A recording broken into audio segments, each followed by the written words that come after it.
Okay, let's make some bench hooks. The material list for this project is pretty short. You need a couple of pieces of plywood and some material for your fence. I like to start with the material for the fence.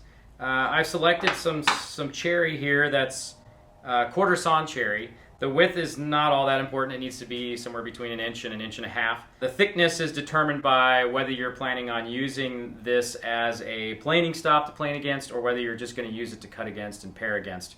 If you do plan to use your bench hook as a planing stop, you need to make sure that the fence is thin enough for the plane to pass over it as you're planing the material that you use most often. So, I mean, you could go all the way down to ½ inch or quarter inch thick on this and still have a usable bench hook. I like to use big chunky fences because I tend to do a lot of paring against it. The other important thing about the stock that I've done is I went ahead and surfaced the wide face that's going to get glued down to the base. I made it flat and true, and then I went ahead and squared one edge against it. And then I took the time to put a small chamfer on the edge between those two faces. And when that gets glued down to the base, that gives sawdust and other little bits and pieces a place to go if they get trapped against the fence between the work and the fence. And the chamfer doesn't really need to be very big. We're going to use a square to set the distance from the front edge of the hook to the fence.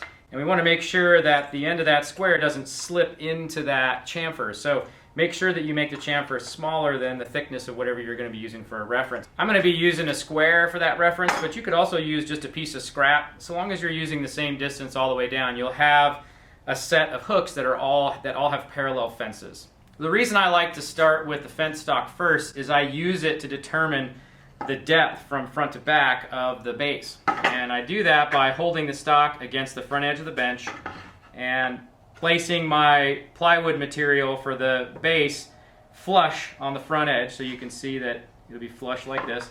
And then you just want to make sure that you put a mark on the base stock that passes on the near side of the very first holdfast hole. With plywood, if you're going to use your bench hook as a shooting board, you need to make sure that it's completely square. If you're only going to use it for something to cut against or as a planing stop for the basic functions of a bench hook, then it's really only important that your two pieces of plywood be exactly the same dimension from the edge of the bench to the back edge where the fence is going to get installed.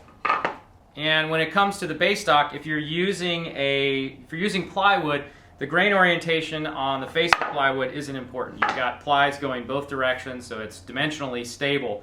However, you probably know that plywood has a tendency to bow in one direction or the other. And these pieces, the sheet that I cut these out of, it's bowing in this direction.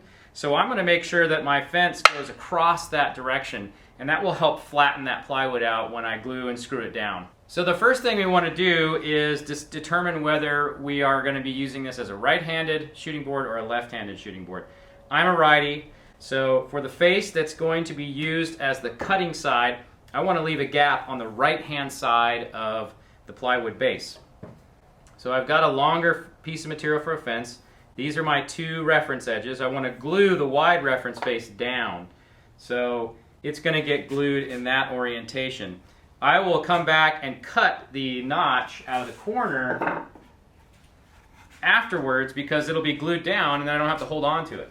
And I also have one fence stock, piece of fence stock that is more quarter sawn than the other. So I want to make sure I save this for the shooting board side. I'm going to go ahead and clamp down the cutting side first because that's the one that doesn't require quite as much accuracy.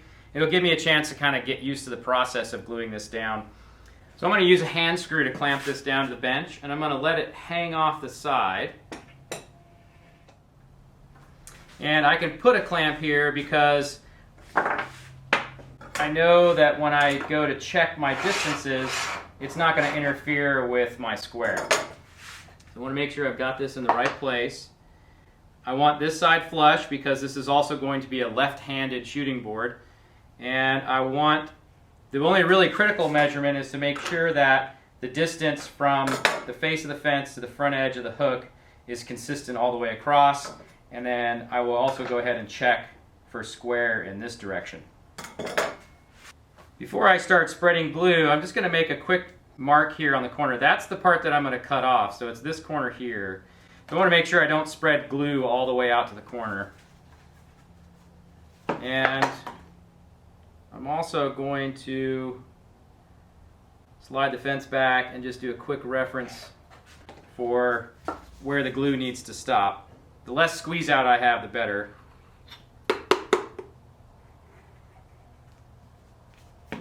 Doesn't take a lot of glue. We're also going to put screws in here. Place this down and spread the glue around into a film. Okay, so we're going to put the clamps on with the handles facing up. And what that'll allow us to do is once we get the clamps down and tight, we can flip the whole thing over and put the screws in to hold it down. Then we can pull the clamps off and move on to the next side.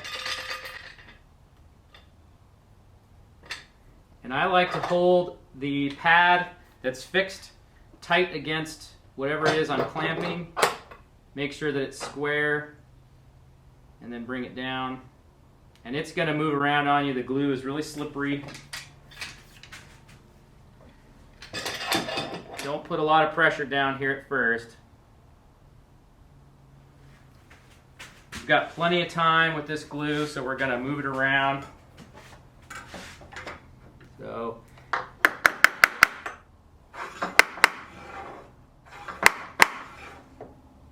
okay, so you'll notice that if I need to move the fence, I'm not going to do it with my reference touching the fence. And that's because I don't want to change the setting on this square by tapping it.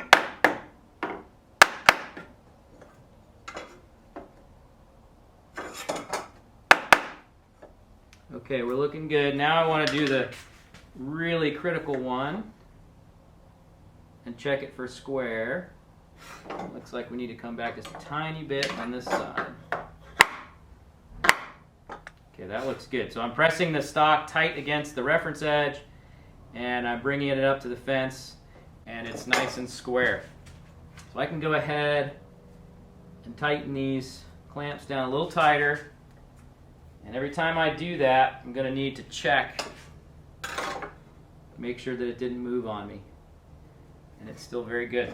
So I noticed that the edge of the fence is sticking out past the plywood base just a tiny bit on this side. That's okay. I can come back and plane that off with a hand plane. If it were short, I would have to remove this entire edge of the base. And that's a little bit more work, so I would rather have it be, well, in a perfect world, I want it to be totally flush when I glue it up. In reality, it's better if you're going to miss on the side of having the fence stick out past the base. Okay, so this is tight. I can pull this hand screw off. That thing wants to just flip right off the bench.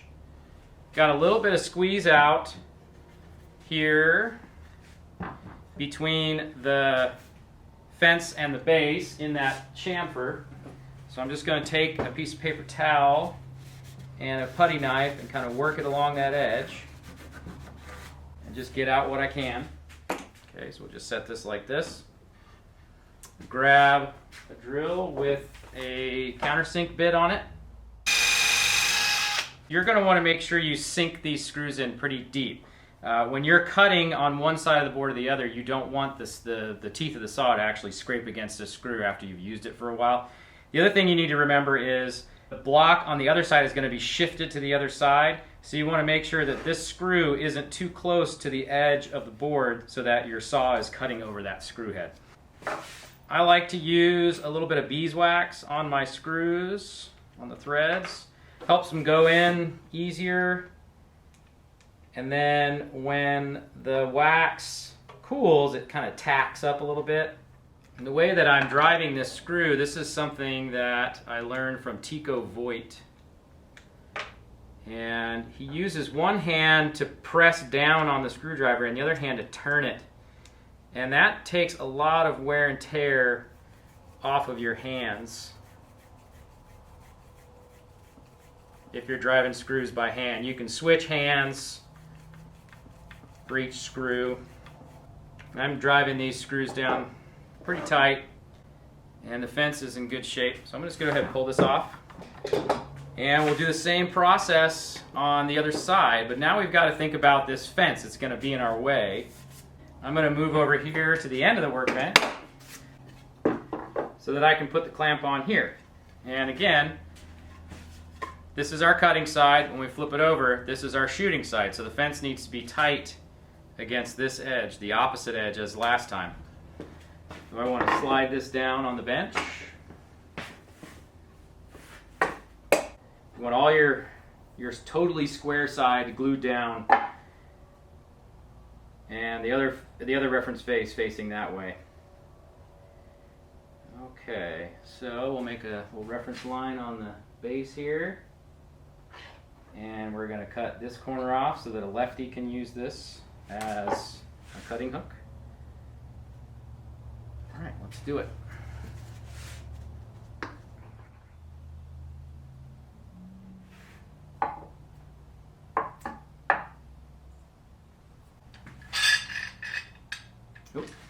Again, we want the handles on the fence side so they're out of our way. So once that fence started getting close to my square, I made sure to pull the square away when I was knocking on it. That setting needs to be the same for every fence.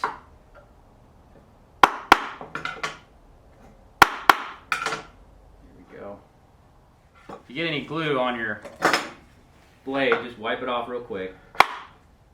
Okay, that's looking good. Again, the fence is a little bit proud of the base on the edge here. Not a problem, we can clean that up later. Alright, I'm going to go ahead and scrub the glue out of this gap.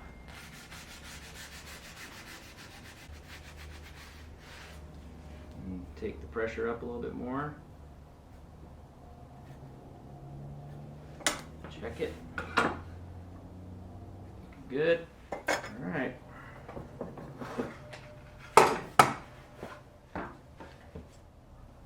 And now I have this fence to act as a visual reference for where I should put the screw so that I'm not cutting over the screw head.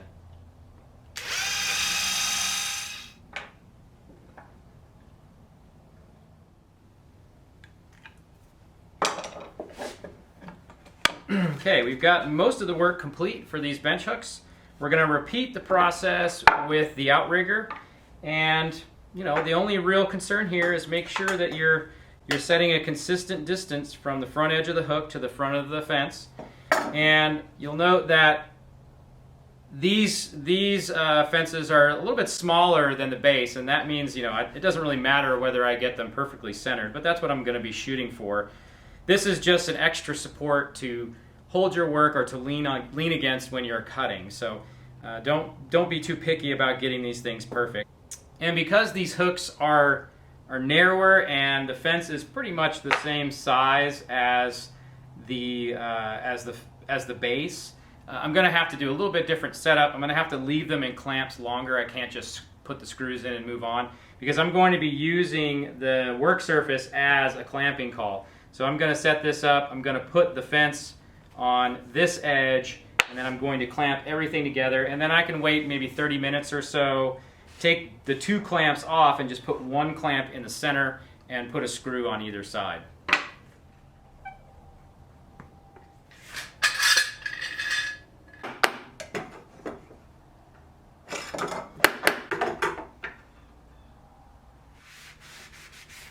I did one last check for the distance from the fence to the front edge of the hook, and everything checks out. Now that my clamps are nice and tight, I can leave them here for 30-40 minutes and then come back and do the other side. Glue's had a little bit of time to set up. I'm just going to flip this thing over and put a clamp right in the middle, and then I'm just going to put my screws in. Okay, so we got our screws in, and now it's going to be a little bit of a challenge to glue the last piece of fencing on, because we don't really have a way to lay flat. So what we're going to have to do is move to the end of the workbench and rely on the deep reach of these clamps to allow us to do that last little bit of clamping.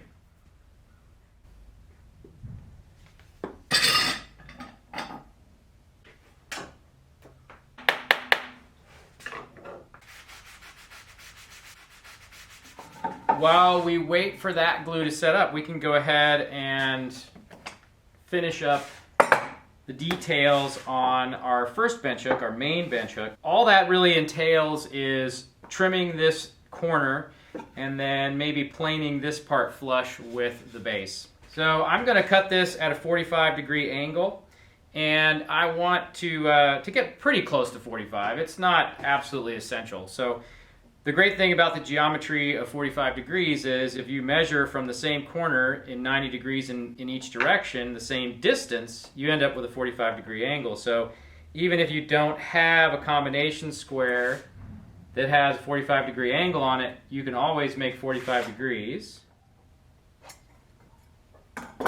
Go ahead and do this same layout on this side.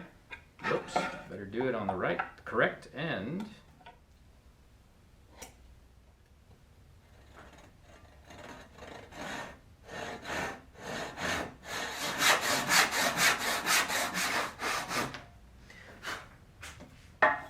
Didn't put any glue on that little corner there, so it just came right loose. Okay, so that takes care of that angle. This corner here is going to be a little bit more of a challenge, so what I'm going to do is wait until the glue is dry there. I will take it over to the end of the bench and clamp it down, and then I can cut it at a 45-degree angle. In the meantime, I can go ahead and clean up the faces of this fence, make it look nice and clean. And I'm going to chamfer all but one edge on each side. I don't want to get any splinters off of this thing. It's going to be banging around under my workbench. So it's going to get a little beat up.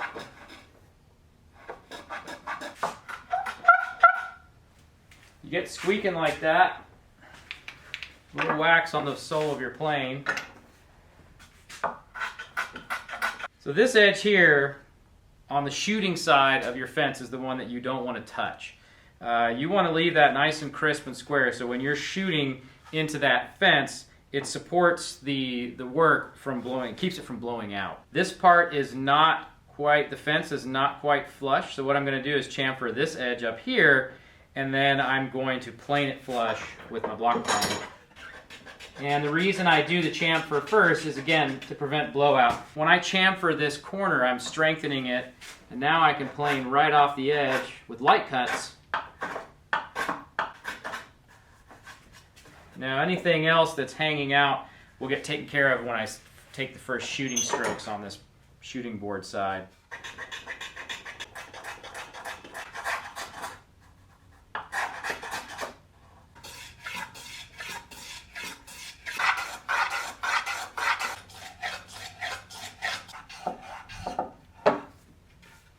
So if you don't have a workbench with a vise on it and you need to work on this hook, you can just put a clamp on it and use a hand screw. Now I can clean this top face up on this fence. Getting just a little bit of tear out here, so I'm backing the blade off, closing the mouth up on the plane so that's nice and tight. Get a finer cut.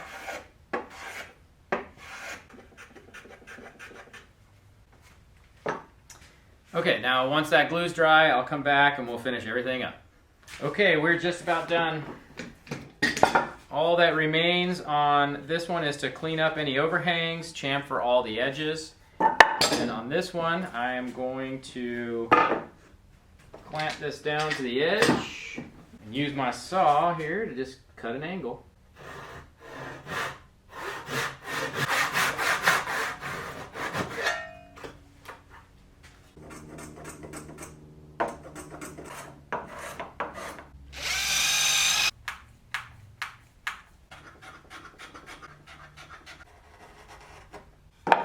All right, that just about does it. We've got a bench hook that doubles as a shooting board, and then a good outrigger to help support long pieces.